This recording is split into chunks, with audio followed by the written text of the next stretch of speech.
Love at first sight அப்படிங்கிறதுல எனக்கு நம்பிக்கை இல்லை யோகேஷை பாக்குற வரைக்கும். ஆமா, ஒரு ரிலேட்டிவுடைய மேரேஜ்ல தான் பார்த்தேன். எனக்கு அவர் டிஸ்டன்ட் ரிலேட்டிவ் தான்.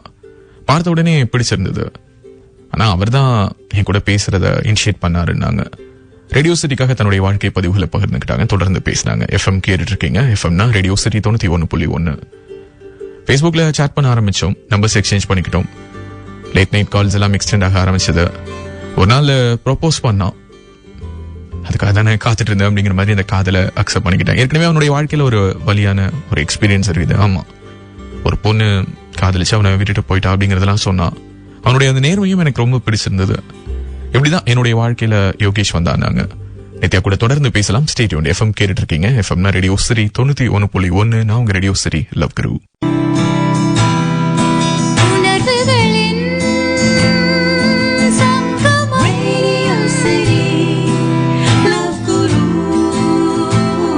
ரேடியோ சிட்டி லவ் குருவோட நீங்க கேட்டு இருக்கிறது எஃப்எம்னா ரேடியோ சிட்டி 91.1.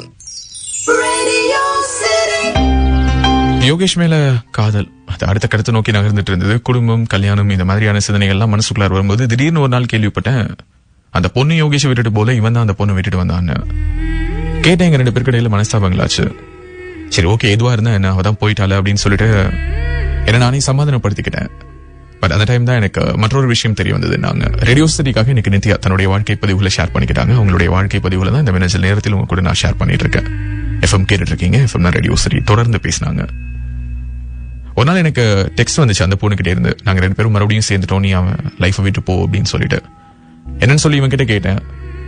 ஆமா, அவ கூட நான் சேர்ந்துட்டேன், என்ன பண்ணுங்கிற அப்படின்னு சொல்லிட்டு என்னையும் அந்த பொண்ணையும் கான்ஃபரன்ஸ் கால் எடுத்து அவளை லைன்ல வச்சுக்கிட்டே என்ன திட்டினா. ஒருவேளை அவ சொல்லிருப்போம் போல இருக்கு, நீ நித்யா விட்டுட்டு வந்துட்ட அப்படிங்கறத எனக்கு ப்ரூவ் பண்ணு, ஏன் முன்னாடி பேசு அப்படின்னு. என்ன அவனுக்கு அழுத்தமாக இருந்தாலும் அவன் அப்படி பேச நினைக்க நான் ரொம்ப உடைஞ்சு போயிட்டேன். தெரியுது அவன் லைஃப்ல அந்த பொண்ணு இல்லாம போயிருந்திருக்கா. அந்த நேரத்துக்கு நான் ஒரு இடைக்கால நிவாரண மாதிரி போயிருந்திருக்கேன். திரும்ப அந்த பொண்ணு வந்துட்டா அல்லது இவனை தேடி போயிட்டான், எனக்கு நான் வேணான்னு ஆயிட்டேன். பட் ஸ்டில் என்னால ஏத்துக்க முடியல. மனசு முழுக்க வலி. சொன்ன விஷயங்கள் பாதி, சொல்லாத விஷயங்கள் எவ்வளவோ இருக்குது. இதுல இருந்து எப்படி ஓவர் கம் பண்ணி வருதுன்னு எனக்கு சத்தியமா தெரியல. இந்த நிமிஷம் கூட நான் அவனை தான் நினைச்சிட்டு இருக்கேன். அவன் என்னுடைய வாழ்க்கையில திரும்ப வந்துட மாட்டானா அப்படின்னு சொல்லிட்டு அவ்வளவு ஏக்கமா இருக்குது. நான் ஆசைப்படுறது இன்னொருத்திக்கு கிடைக்கணுமா அப்படிங்கிற இடம்லாம் வரும்போது தூக்கம் வர மாட்டேங்குது. இது எப்படி ஹேண்டில் பண்றதுன்னு தெரியாம தவிச்சிட்டு இருக்கேன் நான். நித்யாவுக்கு ஒரு சில வார்த்தைகள் ஷேர் பண்ணிக்கணும்னு தோணுது. இந்த பாடல்களுக்கு பிறகு ஸ்டே டியூன்ட். எஃப்எம் கேட்டுட்டு இருக்கீங்க. எஃப்எம்னா ரேடியோ சிட்டி. நான் அடிக்கடி சொல்றது ஒண்ணுதான், ஒரு ரிலேஷன்ஷிப் பிரேக் ஆகுதுன்னா டக்குன்னு அடுத்த டிசிஷனை நோக்கி போகாதீங்க. என்ன காரணம்னா பிரேக் ஆன ரிலேஷன்ஷிப் மறுபடியும் பேட்சப் ஆகிறதுக்கான சாத்தியங்கள் இருக்குது. நம்ம நேசிச்ச ஒருத்தவங்க திரும்ப வந்து பார்க்கும்போது அந்த இடத்துல நம்ம நின்னோம் அப்படின்னா அந்த உறவே கூட மறுபடியும் கிடைக்கிறதுக்கான சாத்தியம் இருக்குது. லவ் அங்க நின்னவங்க அங்கேயே நின்னுறாங்களே, மூவ் ஆன் தானே எல்லோருமே சொல்றாங்க. நீங்க என்ன அங்கேயே நிக்க சொல்றீங்கன்னா கொஞ்ச நாளாவது நின்று பாருங்களேன். ஏன்னா இப்போ யோகேஷ் மேல தப்பு இருக்குமா இல்லையான்னு கூட தெரியல. யோகேஷும் அவர் லவ் பண்ண அந்த பொண்ணுக்கும் இடையில ஒரு மனஸ்தாபம் வந்திருக்கு, ஒரு பிரேக்கப் வந்திருக்கலாம், என்னவாக வேணுமானாலும் இருக்கலாம். அந்த நேரத்துல தான் நித்யா இன்ட்ரோடியூஸ் ஆயிருக்காங்க. 2 பேரும் பார்த்திருக்காங்க, பேசியிருக்காங்க, பழகிருக்காங்க, லவ் பண்ண ஆரம்பிச்சிட்டாங்க. பட் நித்யா அவங்களுடைய வாழ்க்கையில வந்துட்டாங்க அப்படிங்கறத உணர்ந்ததுக்கு பிறகாவது யோகேஷ் ஒழுங்கா இருந்திருக்கணும். இல்ல மறுபடியும் அந்த பழைய காதல் திரும்ப வந்தா அல்லது இவர் தேடி போனாரா அப்படிங்கிறது செகண்டரி. மறுபடியும் அவர் இன்னொரு காதலுக்கு ரெடி ஆயிட்டாரு. அது தப்பு. அதுல எந்த விதமான மாற்று கருத்தும் கிடையாது. அட்லீஸ்ட் நித்யா கிடையாது தெரியப்படுத்திருக்கணும். மறுபடியும் அந்த பொண்ணு என்ன அப்ரோச் பண்றானோ, இல்ல என்னால உன் கூட உண்மையா இருக்க முடியல, அந்த பொண்ணை தேடுதணும், இதுல அவர் மேல தப்பு இருக்குது. பட் ஸ்டில் எப்போதுமே இந்த மாதிரி முறிந்த காதலுக்குள்ளார டக்கு நம்ம காதலி எடுத்து வைக்கிறதுக்கு முன்னாடி கொஞ்சம் யோசிக்கணும்.